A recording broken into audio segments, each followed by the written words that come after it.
Olá, sejam muito bem-vindos a mais um episódio do Ela Investe. E hoje, um episódio com muito conteúdo de uma pessoa extremamente experiente, tanto no mercado de medicina quanto no mercado empreendedor, que eu tenho o prazer de receber aqui direto de Salvador, um querido que é o Gileno Portugal. Gileno, prazer imenso te receber, viu?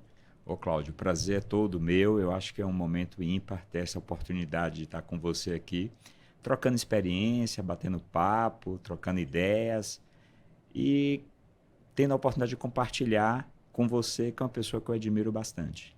Olha só, hein?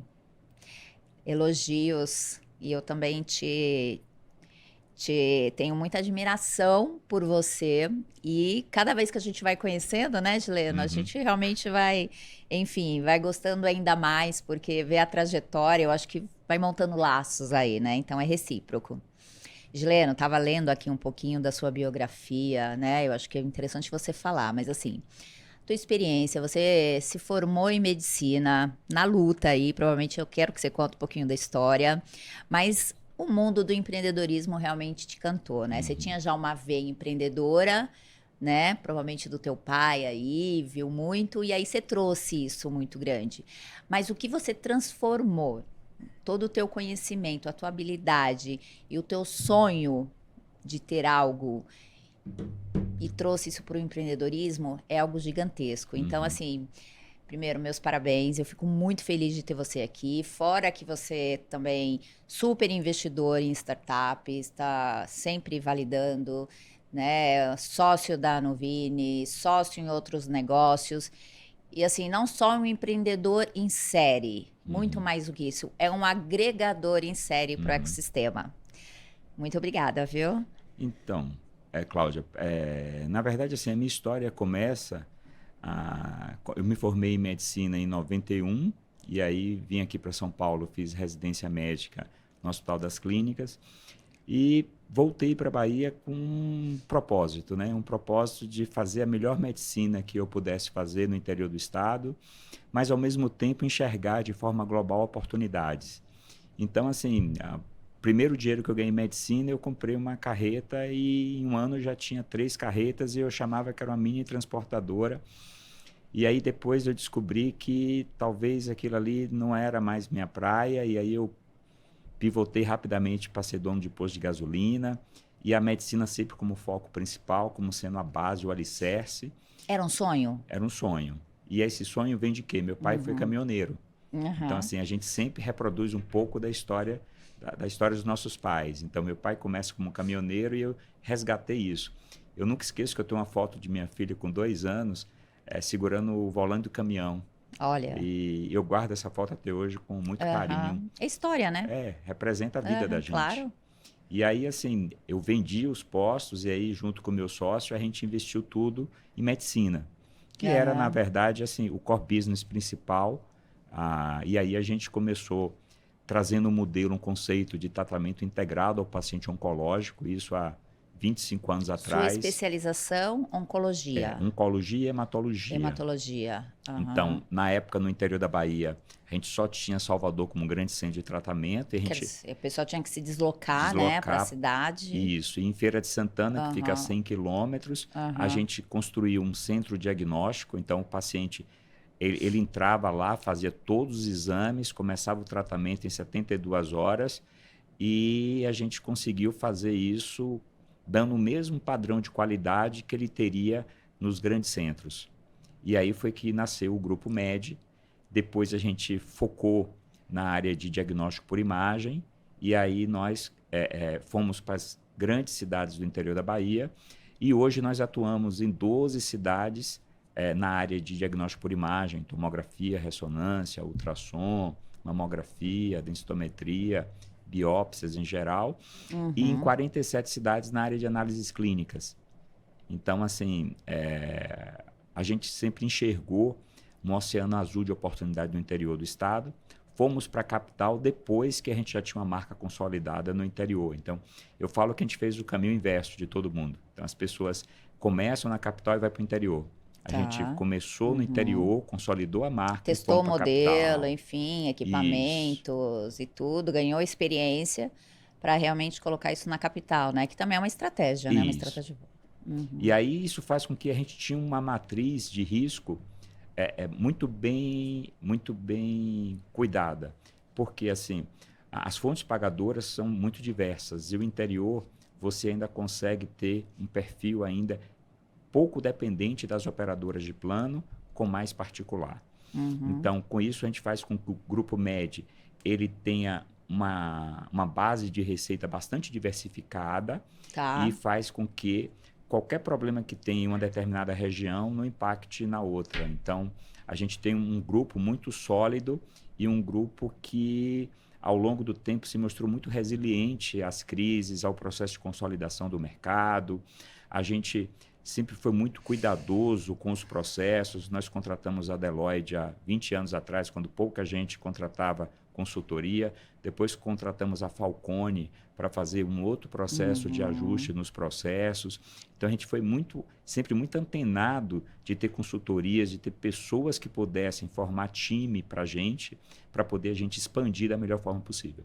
Que bacana, hein? E você tá falando que você fala gente porque você tem um sócio e você continua com teu sócio nos negócios. Isso, E você, eu assisti um podcast que você fez alguns anos atrás, e ele foi um dos primeiros que realmente acreditou em você, que você coloca isso. Acho que sim, esse é o grande ponto para o empreendedor, né? Primeiro, acreditar, ter o sonho. Você queria mudar e você queria empreender, você estava ali com a medicina, mas também tinha essa veia empreendedora. E buscou alguém que realmente acreditou em você também, e tá até hoje, que parceria bacana, né? na verdade, assim, Zé Antônio é meu sócio desde quando eu comecei lá atrás. E, na Uhum. verdade, assim, ele que veio me buscar. Então, eu era residente do hospital e ele enxergou em mim um potencial e a gente está junto até hoje. Nós hoje temos mais de 100 sócios dentro do Uhum. grupo, a Sim. maioria médicos.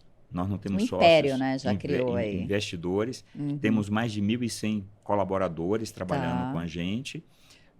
Hoje, nós passamos de 220 milhões de faturamento ano no Uhum. setor de diagnóstico por imagem, fora os outros negócios que foge do core business saúde, que a gente também investe, tanto o setor imobiliário, agronegócio, nas startups,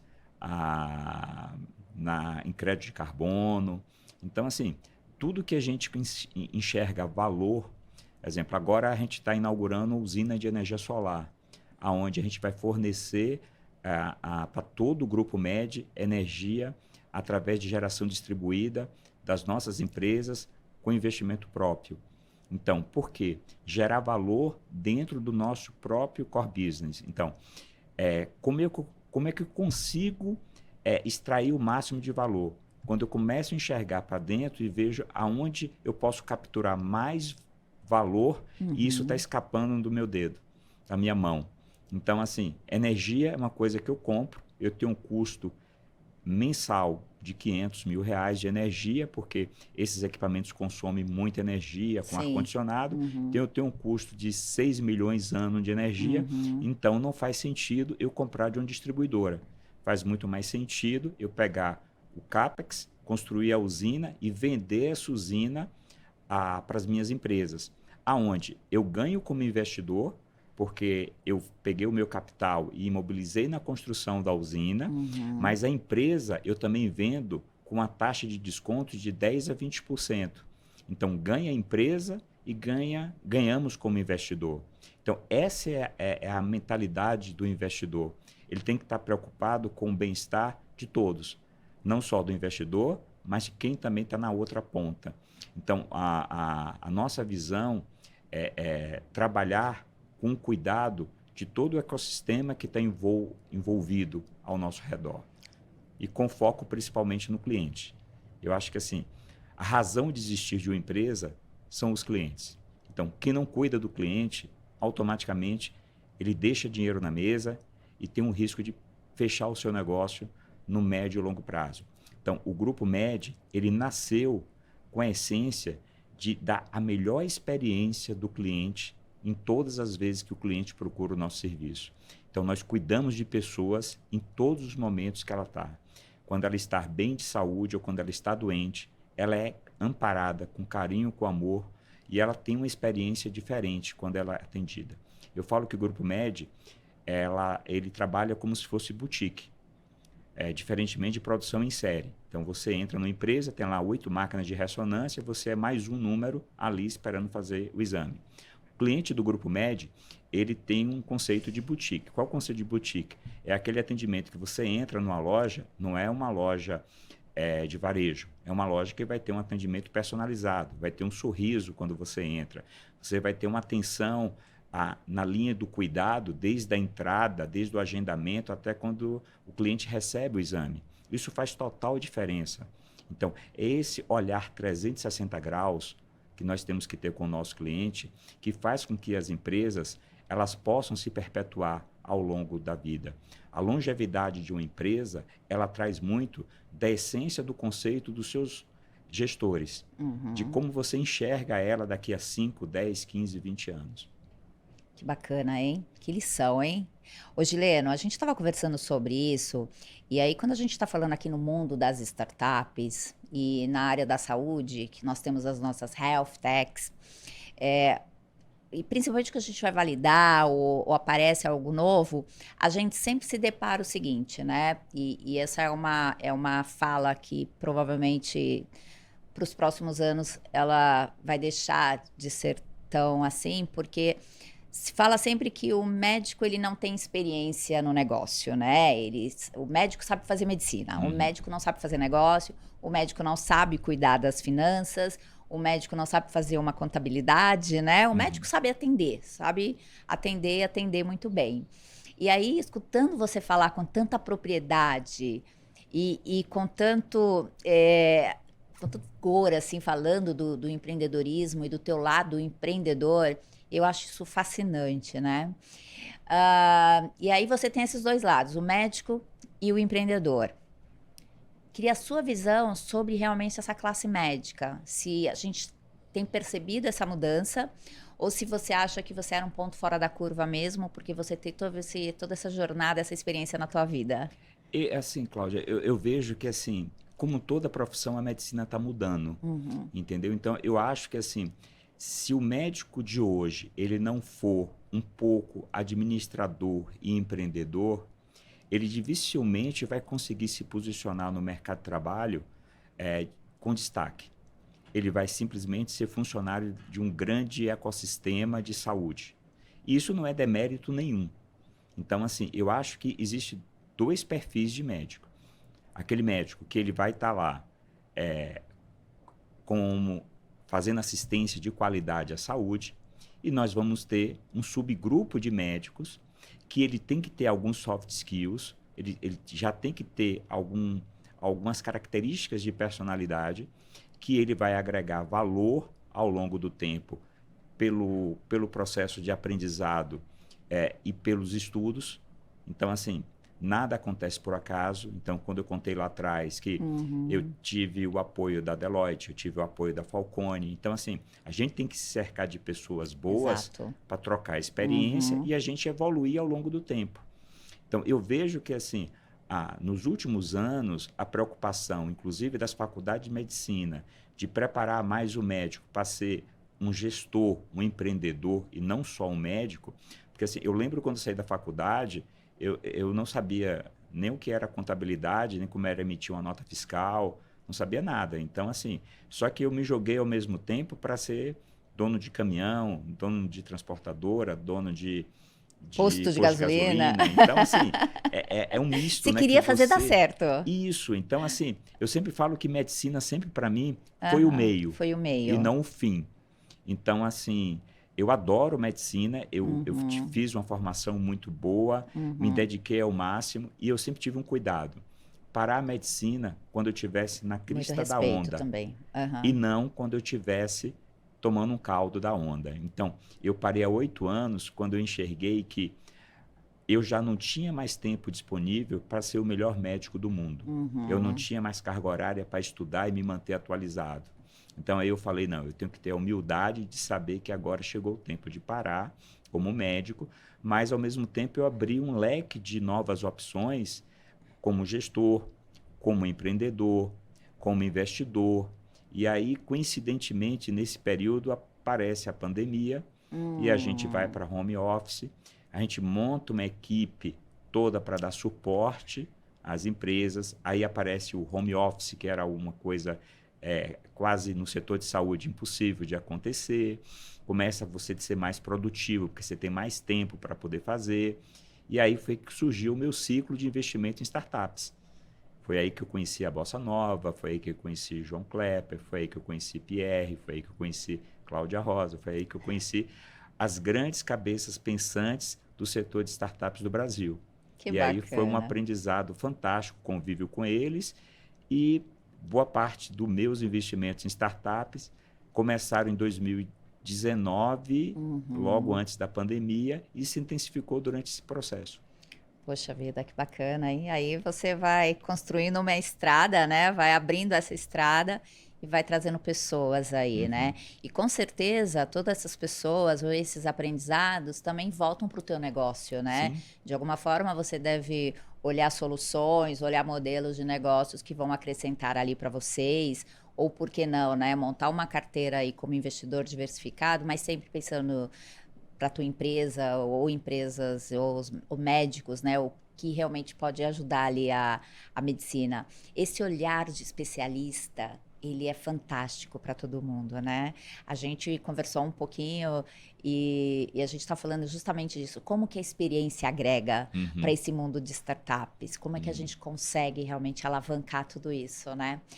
E também, Gileno, ó, hoje você comentou que estão atuando em 12 cidades, é isso? Isso. E plano de expansão, de crescimento, como é que está essa? Então, a gente está muito focado em crescer na Bahia, porque assim, a gente sempre definiu a nossa estratégia que assim, é melhor fazer a melhor medicina aonde a gente domina o mercado do que se aventurar por mercados que a gente não conhece. Então, assim, eu falo que a Bahia é do tamanho da Espanha, e do tamanho da Espanha existem várias baías dentro da Bahia. Então, a Bahia do Norte é diferente da Bahia do Centro-Oeste, que é diferente de Salvador, que é diferente do extremo sul da Bahia. Então, se eu já tenho na minha mão esse oceano azul para trabalhar, que é o interior do estado, por que eu iria me aventurar por novos mercados, se eu ainda tenho espaço de crescer? Então, qual é a visão que a gente tem? A visão da gente hoje é, em vez de eu colocar mais máquinas de ressonância, eu preciso colocar softwares de inteligência artificial que aumente a minha produtividade por equipamento, que hoje chega a 30%, 40%, se eu precisar de um CAPEX novo, de comprar um novo equipamento de ressonância. É otimizar o parque que eu tenho com o que tem de melhor de tecnologia. Então, hoje, antigamente, quando a gente começou, para fazer uma ressonância de joelho, eu gastava 20 minutos. Hoje, eu gasto 5 minutos. Então, isso faz com que o padrão de qualidade do exame ao longo dos anos vem melhorando, o tempo de execução. Hoje, se gasta mais tempo para posicionar um paciente na maca para fazer do que fazer o exame por si só. E hoje, você, com inteligência artificial, você consegue melhorar o padrão de qualidade dos laudos, ser mais assertivos e, com isso, melhorar a experiência do cliente e do nosso outro cliente, que é o médico que recebe o laudo. Então, no final, todo mundo sai ganhando. Então, eu entendo que a medicina do futuro é a medicina da tecnologia.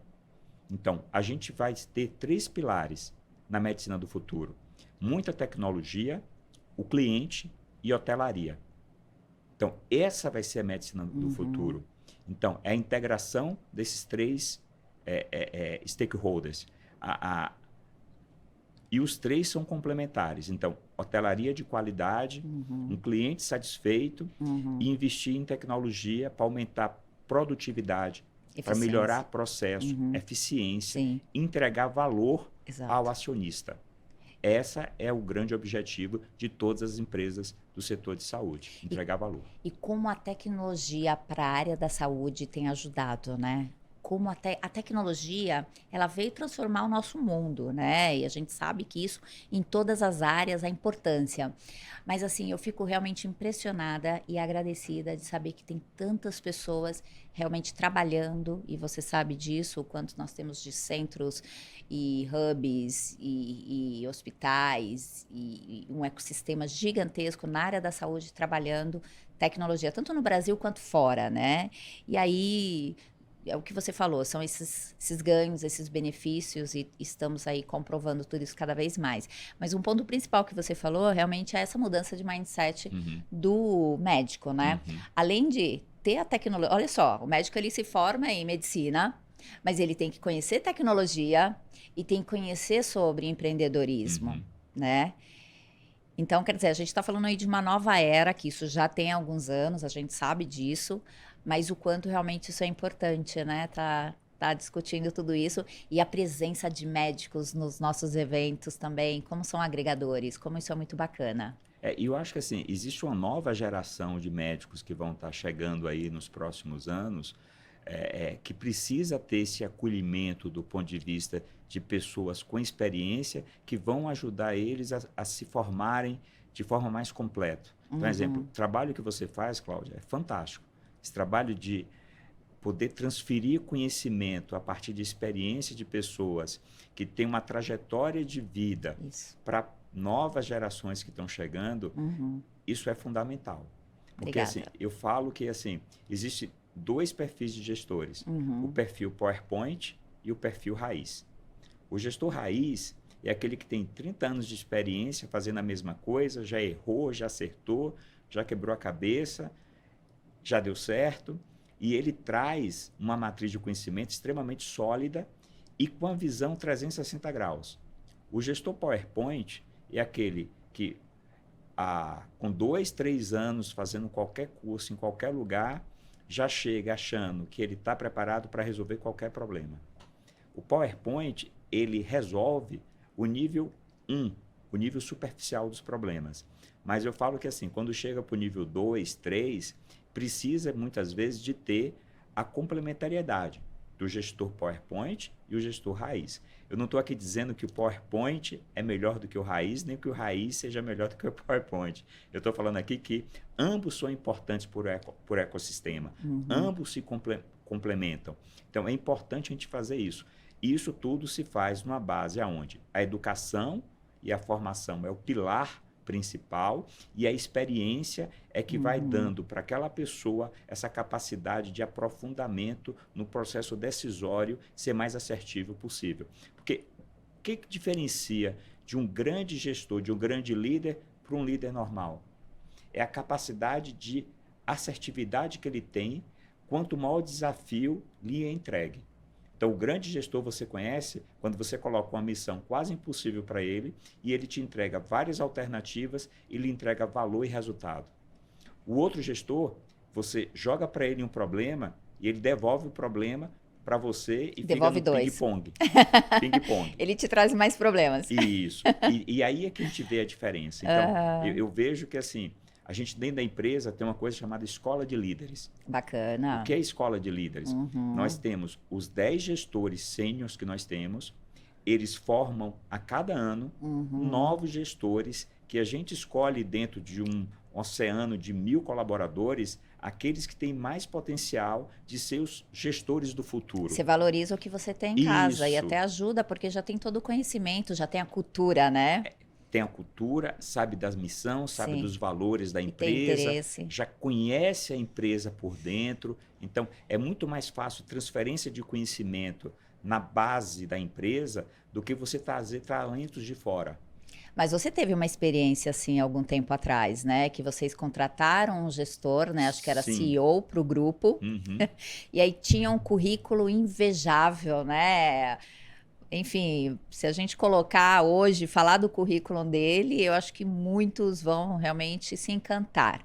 Mas esse encantamento, né, no papel ali, na prática para vocês, você teve até que, em algum tempo aí, fazer o processo de desligamento, né? E Isso. o quanto que isso custa, né, Juliana? Só pegando um paralelo, o quanto isso custa a gente fazer uma contratação errada, fazer uma contratação equivocada, não errada, equivocada, porque a gente realmente só conhece, só sabe realmente da capacidade ali no dia a dia, né? Você pode ter uma série de coisas. Mas aí tem aquela famosa, fique mais tempo para contratar, olhe o quanto que você puder, gaste o tempo necessário aqui para ter certeza e quando for demitir, faça esse processo muito rápido. Se tiver que demitir, demita rápido, né? Então, você comentando toda essa experiência de vocês com essa escola de liderança, isso também tem a ver desse erro que vocês tiveram lá atrás? Ah, sem sombra de dúvida. Na verdade, assim, aconteceram 2 erros. Um erro foi, nessa contratação, a gente fez 4 projetos, depois de 5 anos, 3 projetos foram fechados, e a gente tomou 3 prejuízos, e dos 4, só um deu certo. Aí nós contratamos a Falcone, que é uma empresa nacionalmente conhecida, como, vamos dizer assim, do ponto de vista de a avaliação de processos e redução de custo, é uma das melhores do Brasil. E durante esse período a gente prospectou um CEO para a empresa, com aval deles, contratamos. Esse executivo ele vinha de uma grande empresa nacional, trabalhou com a gente durante 1 ano, só que ele vinha do setor do agronegócio. E aí que a gente se depara com um problema. Saúde tem características e particularidades completamente diferentes. Tem que ter a vivência. Tem que ver a vivência. E aí foi que a gente, depois desses 2 aprendizados... Mas ele ficou quanto tempo lá? Ambos ficaram 1 ano. 1 ano, tá. O ano, eu sempre falo que 1 ano ele é mágico. Sim, porque é um ciclo, né? Alguém consegue esconder, se esconder que não tem conhecimento em qualquer empresa até 1 ano. Se ele for muito vivo, ele consegue chegar a 1 ano. Se ele não for vivo, ele em 3 meses a gente descobre que ele não tem conteúdo suficiente para ser o gestor de um segmento. E isso em qualquer segmento. Claro, eu concordo com você. E aí o que a gente buscou? A gente fez uma autoanálise e viu que vamos pescar no nosso próprio aquário. Talvez não seja mais simples a gente olhar dentro de casa e ver qual dos nossos colaboradores tem o maior potencial para fazer isso e vamos dar as condições. Porque era um cargo extremamente estratégico. Era o CEO, era o CEO. CEO, imagina, pensa, né? E aí, assim, a gente foi buscar e aí a gente fez um processo de treinamento, preparação. Não entregamos para ele. Eu e meu sócio ficamos como presidente e vice-presidente do grupo. Sim. E a gente foi gradativamente empoderando ele para ele poder seguir a trajetória. E ele hoje conduz de forma brilhante a empresa. A nossa participação... Gosto desse modelo. Ela é mais coadjuvante, consultor, do que efetivamente gestor. Então, eu e meu sócio hoje, a gente participa do conselho de administração, mas ele resolve Lidera. talvez 70% das demandas. Ele faz o que deveria ter sido feito pelos outros, Sim. né? Porque ter um bom currículo não significa que você tem um bom comportamento ou boas decisões para o negócio. E aí fica uma dica muito, muito válida aí, né?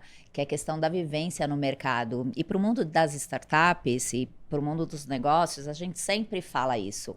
Que você, e principalmente eu sei que você tem esse olhar para o time, não só para o cap table, mas você tem esse olhar para o time complementar mesmo, para saber o seguinte: quem realmente entende ali do mercado, quem realmente domina ou consegue trabalhar com muita propriedade ali, porque desafios vão surgir.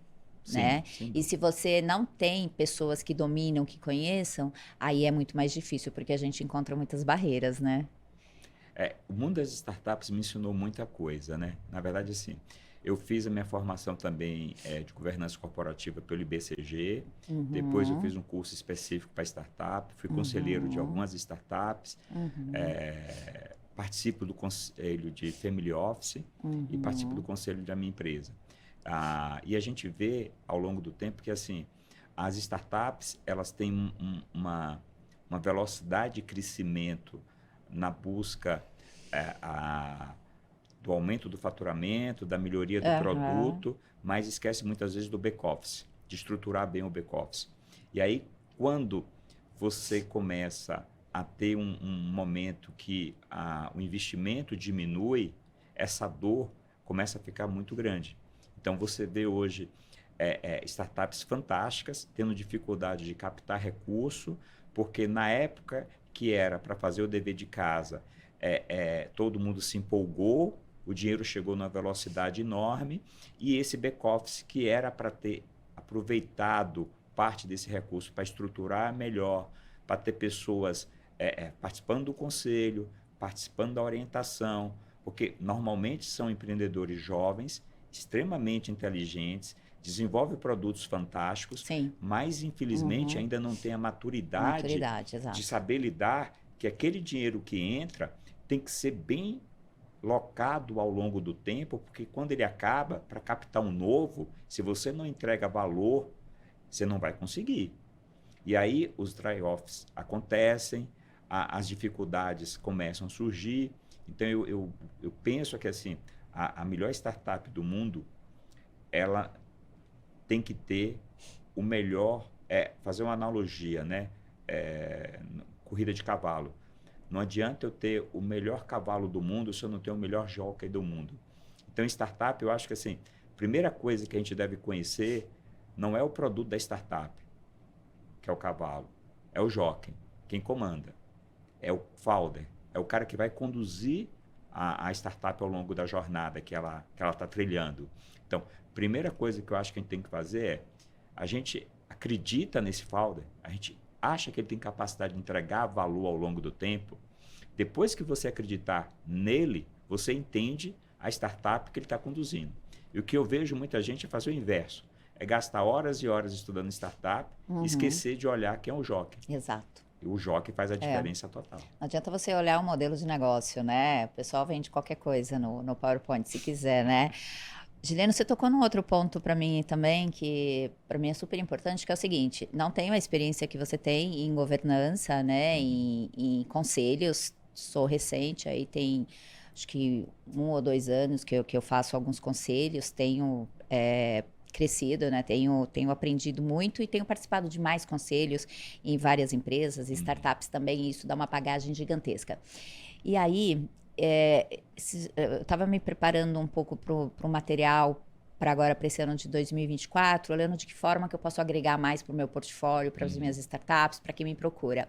E uma coisa que me chamou muita atenção é o seguinte: por que não governança corporativa desde o início? Né? E eu comecei a pensar o quanto nós, investidores, ou os próprios founders e o time ganha se desde o início, não estou falando do primeiro dia, mas ao longo dessa construção, ali quando você já está em operação, você já vem montando a tua empresa, montando o teu negócio com os conceitos de governança corporativa, né? Não, desde a parte de controles, de processos, mas também de comitês, né? De realmente ter advisors, ter conselheiros ali, buscar no mercado. Então é uma prática que agora eu falei, eu voltei para essas minhas startups, olhei o mapa e falei assim, gente, vamos trabalhar aqui conceitos de governança para quem não tem, vamos aprimorar para quem tem. Você, na tua visão, bem mais experiente, você acha que isso é válido para as startups? Você concorda com isso? Eu acho isso fundamental. A questão é qual o momento certo de poder começar a fazer esse processo. Porque, assim, precisa ter um alinhamento dos founders, dos investidores, em que momento isso acontece. Na minha visão, esse momento tem que começar quando começa o investimento. Então, se o founder recebe dinheiro e esse dinheiro entra, ele precisa de ter orientação. Porque aí, assim, até então, o maior ativo que existe é o trabalho, a ideia, o conceito. Entra um segundo ativo, entra dinheiro. E a gente tem que ter responsabilidade com o dinheiro de terceiros. Então, eu acho que a semente da governança tem que começar aí. Então, assim, eu já participei de uma startup, uma edutech, que tinha um professor da Dom Cabral, tinha o cara que foi financeiro da TV Globo, eu que era empreendedor, uma pessoa de TI, e foi assim uma troca de experiência fantástica. Então a gente se reunia uma vez por mês e o que eu aprendi foi muito mais do que eu ensinei. Então assim, É isso que eu acho que essa troca é muito importante. E aí eu faço uma provocação a todos os investidores de startups. Eu acho que assim, participar do conselho de uma startup, viver aquela empresa que você apostou, que você colocou o dinheiro, faz total diferença lá adiante, quando você for imaginar que você colocou X e multiplicou por 5, 10 vezes aquilo que você colocou. Então, Sim. eu acho que assim, a gente não deve ter só a vontade de investir, mas a gente tem que ser um investidor ativo. Sim. Tem que participar do conselho, tem que trocar ideia, tem que estar junto com o founder, trocar experiência. Isso eu acho que faz total diferença. E eu tenho um exemplo muito próximo, que foi o projeto de Pierre Schurmann com a Nuvini, né? Exato, Então, ia te assim, perguntar aí dessa experiência maravilhosa, né? então, assim, eu falo Em que... todos os sentidos maravilhosos, porque Sim, tem perrengues, né? Tivemos perrengues aí. faz parte do Claro, processo claro, construtivo. isso a gente cresce também, né? Isso. E eu falo que, assim, a Pierre é um dos caras mais diferenciados que eu tive a oportunidade de conhecer, porque, assim, você sair de um PowerPoint e abrir o capital na Nasdaq, no intervalo de tempo que ele fez, eu acho que na história do Brasil isso nunca Qual aconteceu. foi o intervalo de tempo no Em total? torno de 3 a 4 3 anos, anos. 3 a 4 anos, é isso mesmo. Então, assim, é muito difícil, além do mais, abrir Ele foi capital. guerreiro, né? Ah, Ele foi muito guerreiro, né? muito guerreiro, e na verdade, assim, Você foi lá você Fui. foi para Nova York Fui para Nova também? York junto Você com tá naquela ele. foto Tô naquela foto histórica, emblemática lá adorei. do sino batendo, Sim, sim. saindo lá na Times Square, no telão. Que orgulho, hein? Saímos para almoçar no dia que ele deu uma entrevista. Esse é o ápice do investidor, não é? Eu acho que assim, é o momento de De glória. realização, Só que sim. assim, eu falo para você com o máximo de carinho que assim, o IPO não é o fim da jornada, é o começo de uma jornada. É uma nova fase. Porque assim, você Ninguém sai... tá falando que vai ser fácil a partir daí, né? Não, agora começa o jogo de verdade, porque você saiu da segunda divisão e vai para a primeira divisão. E quando a gente está falando de B3, é uma coisa. Quando a gente está falando de Nasdaq, é outro outra. mundo. E você está visível no mundo inteiro, né? São Você tá 6.000 empresas listadas na Nasdaq. No Brasil, você tem quantas empresas de tecnologia? Então, o investidor americano, ele entende muito mais de tecnologia do que o investidor brasileiro. Então, assim, ele sabe que ele está muito mais preocupado em aumento de receita recorrente, aumento de crescimento, do que a última linha que a gente está acostumado a olhar lá, de só EBITDA, resultado operacional e o quanto sobra para o bolso do acionista. Então, aqui no Brasil, não. Você pode ter um balanço lindo, maravilhoso, mas se a última linha é vermelha, a ação cai 10% no dia seguinte. Lá, às vezes, a linha é vermelha e a ação sobe 25%. Pois é. O investidor ele enxerga no longo prazo entrega de valor. A dinâmica, né? É diferente. Então, assim, a gente tem muito ainda na trajetória aqui do Brasil, nas empresas techs, do ponto de vista de aprendizado ainda, como acontece fora do Brasil. Então, eu acho que o Pierre foi muito feliz em escolher a Nasdaq e está entre as 20 empresas listadas na história do Brasil lá.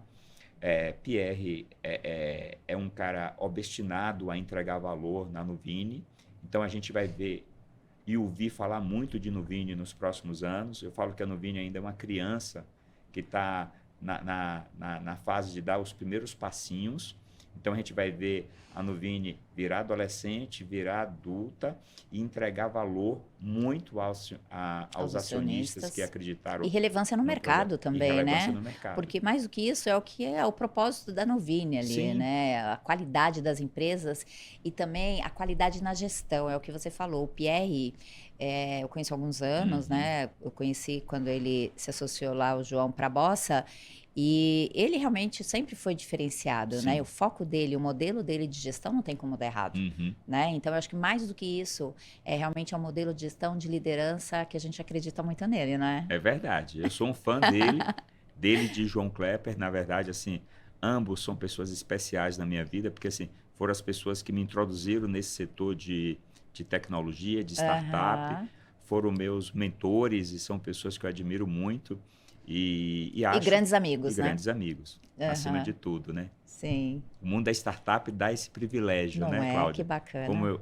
Hoje tive a oportunidade de lhe conhecer e hoje eu já considero seu amigo também. Então, assim, eu acho que o mundo da startup tem essa questão de um apoiar o outro e de um torcer muito para o sucesso do outro. Então, não tem essa questão da competitividade, quem ser melhor do que o outro. Tem muito uma cumplicidade de que um quer aprender com o outro e um apoiar o outro na dificuldade.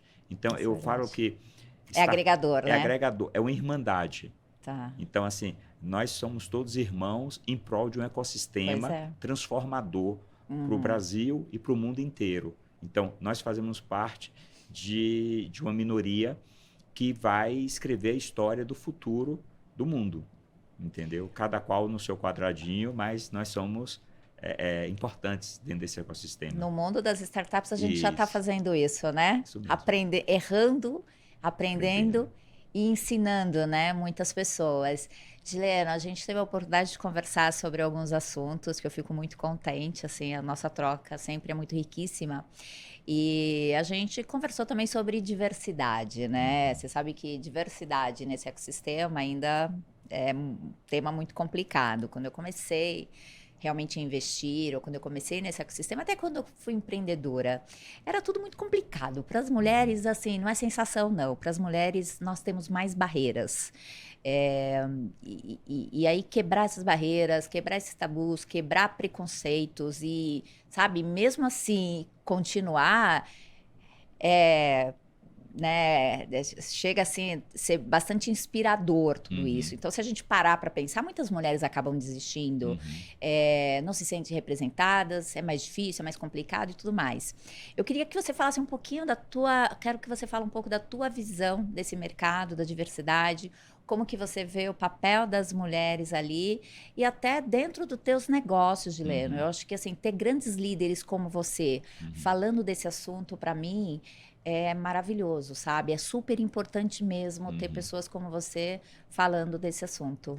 Então, o setor de saúde, ele por si só, ele é um setor inclusivo, né? Por causa as mulheres são maioria no setor da saúde. O Uhum, grande ponto do setor da saúde é o papel da mulher na liderança. uhum, Então, a gente vê ainda muito menos mulheres sendo líderes nas empresas do setor de saúde do que homens. O uhum, que a gente assiste ao longo do tempo é uma mudança gradual desse processo.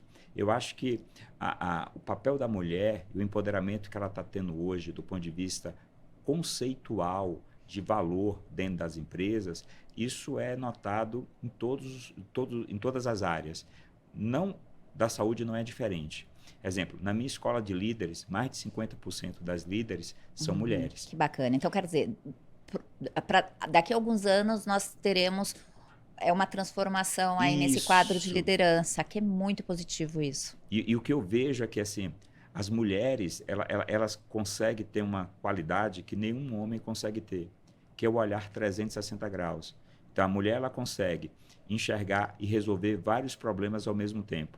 O homem ele tem uma dificuldade enorme de resolver 3, 4 problemas. Ele só consegue resolver um. Então ele foca em um e resolve.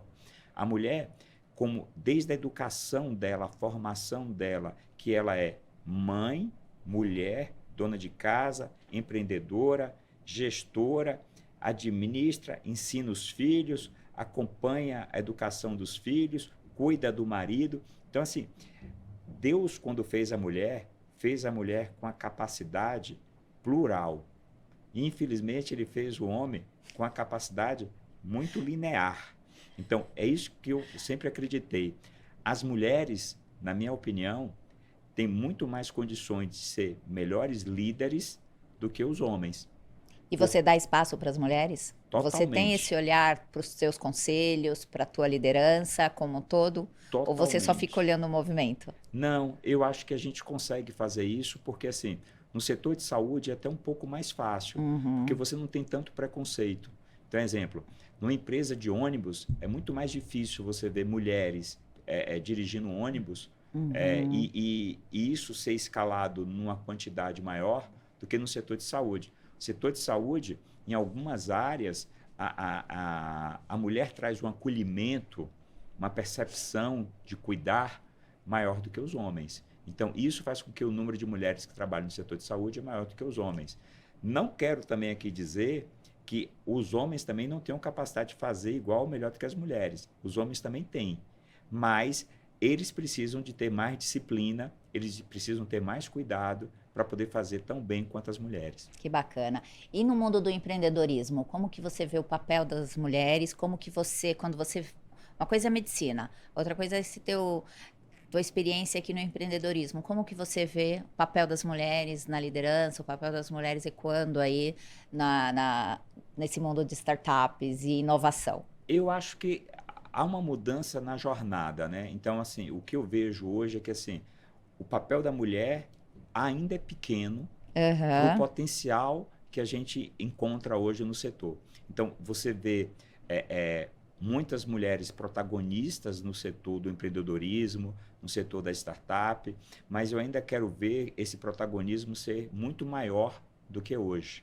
E acho que, assim, a grande cabeça precisa mudar. Se a gente analisar o número de conselheiros,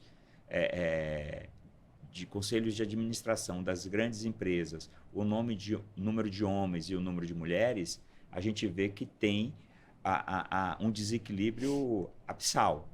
Então, Tá. assim, a maioria das empresas, se você botar lá 10 conselheiros, você vai ter 8 homens e 2 mulheres. Então, eu acho que, assim, o topo da pirâmide é onde está, na minha visão, o ponto principal de distorção. Então, a Uhum. gente precisa ter mulheres de valor subindo os degraus até chegar ao topo da pirâmide. Eu acho que até o meio da pirâmide se transformou muito. As mulheres já chegaram chegando, ocupando os espaços e entregando valor. Agora a gente precisa cuidar dessas mulheres e trabalhar e dar oportunidade para que elas subam até o topo da pirâmide. Que aí eu acho que vai ser É um papel do homem também fazer isso, porque se os isso. homens estão na liderança e têm o poder da caneta, eles também têm que apoiar e incentivar que mulheres ocupem esse cargo também. Você não acredita nisso? Eu acho que todo mundo tem que ter esse papel. Eu acho que Aham. assim, o gestor, exemplo, algumas áreas das empresas, elas são altamente femininas. Exemplo, setor de RH. Setor de Sim, RH, setores. Ainda a setores. gente tem setorial, Isso, marketing, né? marketing é muito feminino, Aham. RH é muito feminino. Mas na hora que você vai para a área de engenharia, você vai para Uma algumas áreas, área tecnologia, de tecnologia, né? você vê Quantidade de predominância CTOs, mulheres, é bem reduzido, bem realmente. menor. Então, o que é que a gente tem que ver? A gente precisa dar cada vez mais espaços para as mulheres nessas áreas que são predominantemente masculinas. Uhum. E começar a estimular, exemplo, quando eu fiz meu curso do IBCG, de conselheiro, quase 50% eram mulheres. Sim. E uma Uhum. das falas que tinham lá é que quem fez a turma 5 anos atrás era 90% homens e só Homens. 10% mulheres. Uhum. Então, dentro da área de formação do curso do IBCG, você já vê o modelo de transformação, você já vê o número de mulheres participando, e eu vou dizer para você, com toda sinceridade, o nível das Qualidade. mulheres que participaram Aham. eram fantásticas. Tá. Então, As assim, mulheres também têm que aparecer, né? Elas têm sim, que ocupar tem que cargos, têm que, querer ser né? protagonista, né? Exato, exato. Tem esse ponto também, né, Gileno, que durante muito tempo. É o que você falou, as mulheres, se você olhar a pirâmide, está muito bem aqui posicionada, Sim, mas quando chega, talvez, riscos ou tempo, né? Que as mulheres têm uma jornada diferente, mas eu acho que isso tem mudado bastante. E as próprias referências, né, do sim. mercado, quanto isso tem favorecido e ver homens como você falando, apoiando, eu acho que, sem dúvida, isso é muito, muito gratificante no mercado, né? Muito, muito interessante também. E eu acho que daqui 5 anos, quando a gente conversar de novo sobre esse assunto, nós vamos falar de outros indicadores, né? Uhum, Você provavelmente vai me falar que a área médica já tem uma quantidade maior de mulheres na liderança, sim. e aqui do nosso lado, nesse nosso ecossistema, que a gente saia aqui dos 20 e poucos por cento e que a gente, por que não, em 40% daqui a pouco de mulheres, tanto founders quanto investidoras, né? A diversidade é importante, não é? Antes eu, Fundamental. muito tempo, muitas vezes eu fui convidada para validar startups e aí alguns investidores falavam assim, Cláudia, será que você poderia me ajudar? Que eu queria aqui uma opinião feminina. Aí eu peguei e falei assim, o que que é uma opinião feminina? O que que você está querendo, saber? Aí ele falou, não, Cláudia, desculpa, eu quero que você me ajude a validar. Eu falei, exatamente o quê? Não, no fundo, ele queria a minha opinião sobre o modelo de negócio, sobre a estratégia, né? Eu falei, então tá bom. Então, assim, é minha opinião técnica, né? Uhum. Mas é minha visão, enfim. E aí, eu acho que isso já muda. Eu acho que você traz as mulheres. Eu acho que é uma forma também das mulheres, né, se comportar e se posicionar. E muitas vezes também eu procurei aquele investidor e eu falei, olha, eu estou precisando aqui de uma visão masculina. Hum. Eu falei assim, olha, eu tenho umas startups aqui que eu estou precisando de uma visão masculina. Tem muita mulher aqui pensando, vamos. Então, quer dizer, eu acho que a forma também como a gente lida com isso e a gente integra e a gente consegue conduzir no mercado, para mim também é muito bacana, porque eu consigo trabalhar com várias redes, né? Você sabe que eu sou Uhum. investidora em várias redes, trabalho muito com mulheres, muito com homens também, e ter esse posicionamento é, tá sendo.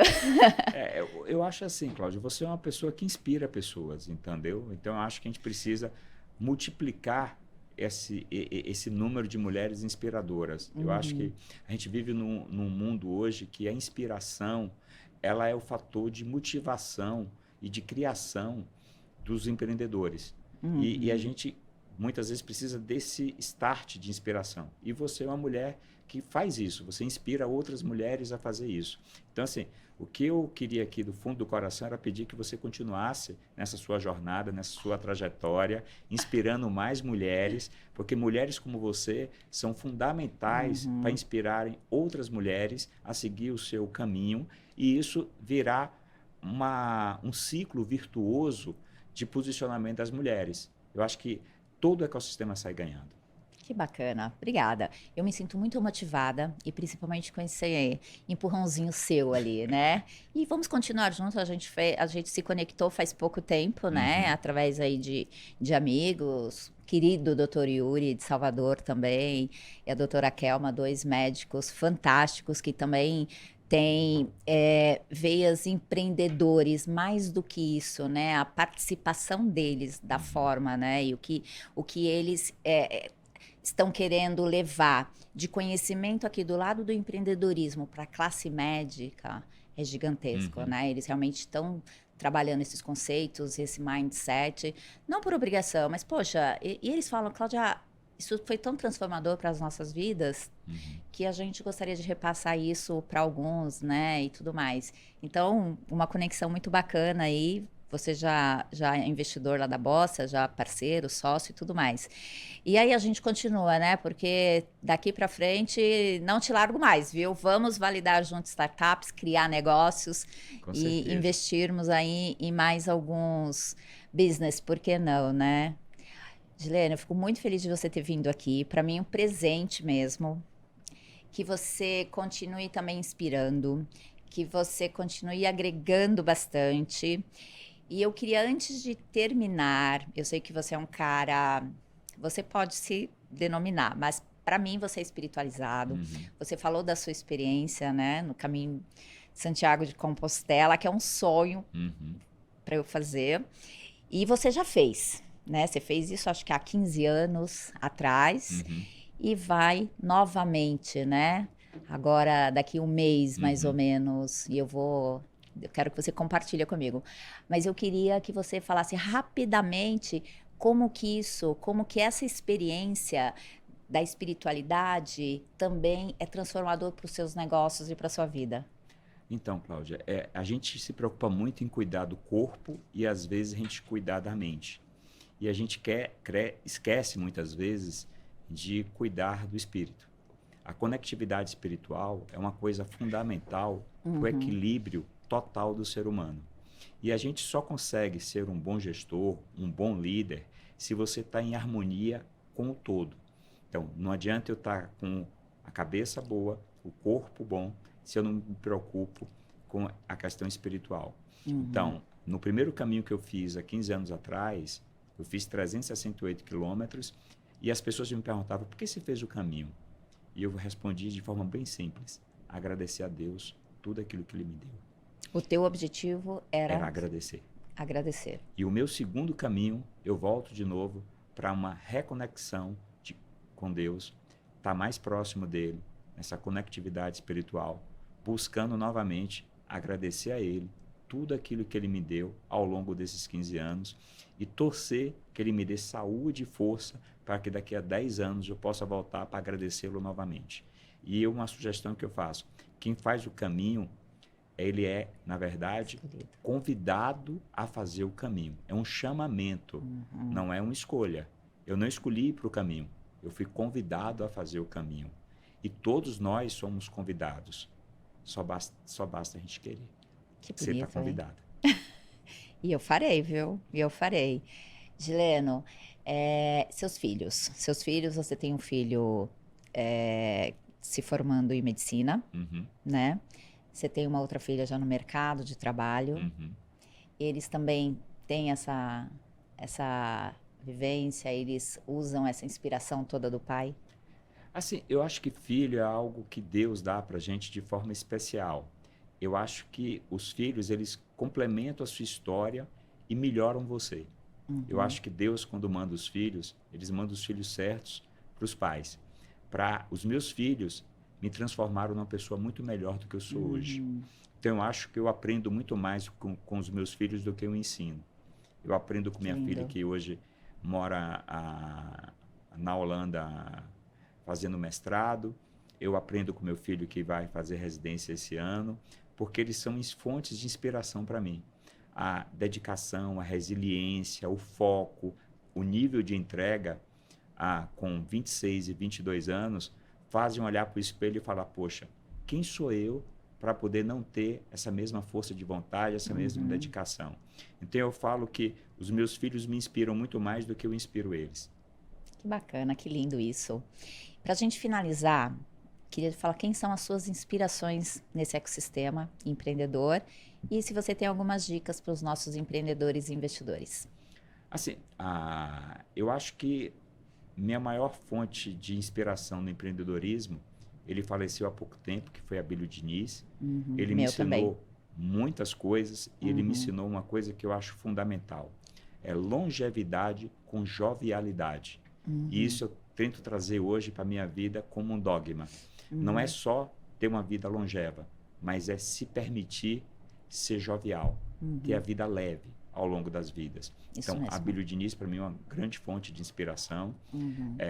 E sempre vai ser, né? Ele deixou um legado para todos nós. E a gente, cada vez que a gente ouve, a gente aprende muito. Claro. Outra pessoa também que é uma fonte de inspiração é Nizam Anais. Gosto muito As também. poucas oportunidades que eu tive de conviver com ele, conversar com ele, foram aulas maravilhosas. Então, a última foi em Salvador, no evento de um banco no Fazano, e foi 4 horas maravilhosas. Transformador, né? Transformador. Então, ele é um cara leve, que aproxima as pessoas, que motiva você a conectividade entre as pessoas. Então, ele falava de saúde, me botava para falar com o pessoal de e-commerce, que já conversava com fintech, com seguro. Então, assim, ele tem essa capacidade de aglutinar as pessoas, de construir aproximação. Então, assim, são duas pessoas para mim que são inspiradoras e que eu poderia passar para todo mundo que está no mundo aí da startup,